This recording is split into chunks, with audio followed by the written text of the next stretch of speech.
घबराहट और किसी की सफलता की बौखलाहट में आदमी क्या न बोल जाए, आज यही हाल बीजेपी का है। भारत जोड़ो यात्रा और राहुल गांधी को जनता से मिल रहे अपार समर्थन से देश तोड़ने की विचारधारा वाली बीजेपी पूरी तरह घबराई हुई है। हालात ये हैं कि यात्रा को बदनाम करने के लिए बीजेपी का आईटी सेल देश की जनता को गुमराह करने की कोशिश में है। रोज भर भर कर झूठ परोसा जा रहा है। पहले कंटेनर, फिर जूते, टी शर्ट और अब बीजेपी इतना नीचे गिर गई कि जूते के फीते तक आ गई है। भारत जोड़ो यात्रा की शुरुआत में ही झूठ की शिरोमणि स्मृति ईरानी ने कहा कि राहुल गांधी ने कन्याकुमारी से यात्रा शुरू करते हुए स्वामी विवेकानंद जी की प्रतिमा को नमन नहीं किया, पर उनका झूठ पकड़ा गया। लेकिन क्या मजाल, कितना बड़ा झूठ पकड़ जाने के बाद भी वो देश से माफी मांग ले। सिलसिला यहाँ कहाँ थमने वाला था। इसके बाद झूठ की मशीन बीजेपी आईटी सेल के मुखिया अमित मालवीय ने कोशिश की। कहा कि राहुल गांधी जी मीडिया से नहीं मिलते, जनसभाएं नहीं करते। लेकिन इस नासमझ मालवीय का झूठ औंधे मुंह जा गिरा जब देखा कि राहुल गांधी जी लगातार प्रेस वार्ता कर रहे हैं, पत्रकारों के हर सवाल का पूरे इत्मीनान से जवाब दे रहे हैं। राहुल गांधी ने पिछले 105 दिनों में 8 प्रेस कॉन्फ्रेंस की है, जबकि पीएम मोदी ने आज तक एक बार भी पत्रकारों के सवालों का सामना नहीं किया।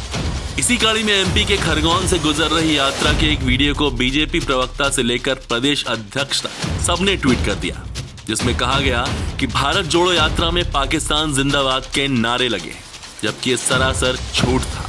यही नहीं, बीजेपी ने जनता में भ्रम फैलाने की कोशिश की कि राहुल गांधी साउथ में सिर्फ चर्च में गए हैं, जबकि राहुल गांधी ने हर धर्म की इबादत गाह में अपनी हाजिरी देकर देश में अमन चैन की दुआ की है। बीजेपी की कहीं दाल नहीं गली तो बीजेपी ने ढोल पीट दिया कि राहुल गांधी ने मां नर्मदा की आरती उल्टी दिशा से की है। यहाँ भी बीजेपी का पर्दाफाश हो गया।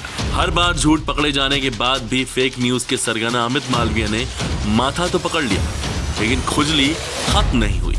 इस बार कहा कि राहुल गांधी के जूते का फीता बांधने के लिए पूर्व केंद्रीय मंत्री भंवर जितेंद्र सिंह घुटने के बल बैठ गए और खुद फीते बांधने की बजाय राहुल उनकी पीठ थपथपाते रहे। और जब सच्चाई सामने आई तो बीजेपी वालों के पास मुंह छिपाने को कोई जगह नहीं थी। तस्वीर की सच्चाई ये थी कि यात्रा में चलते हुए पूर्व केंद्रीय मंत्री भंवर जितेंद्र सिंह के जूते के फीते खुल गए थे। तभी राहुल गांधी जी की नजर पड़ी और उन्होंने जितेंद्र जी से फीते बांध लेने को कहा। झूठ के जरिए यात्रा को बदनाम करने की बीजेपी की हर कोशिश, तमाम हथकंडे और पूरी मशीनरी फेल हो गई। इस पर क्या पीएम मोदी और बीजेपी अध्यक्ष जेपी नड्डा देश से माफी मांगेंगे? क्या नड्डा विश्वास दिलाएंगे कि नरेंद्र मोदी कभी राहुल गांधी जी के सवालों का सामना करेंगे? शायद नहीं, क्योंकि शेर और कागजी शेर में जमीन आसमान का अंतर होता है।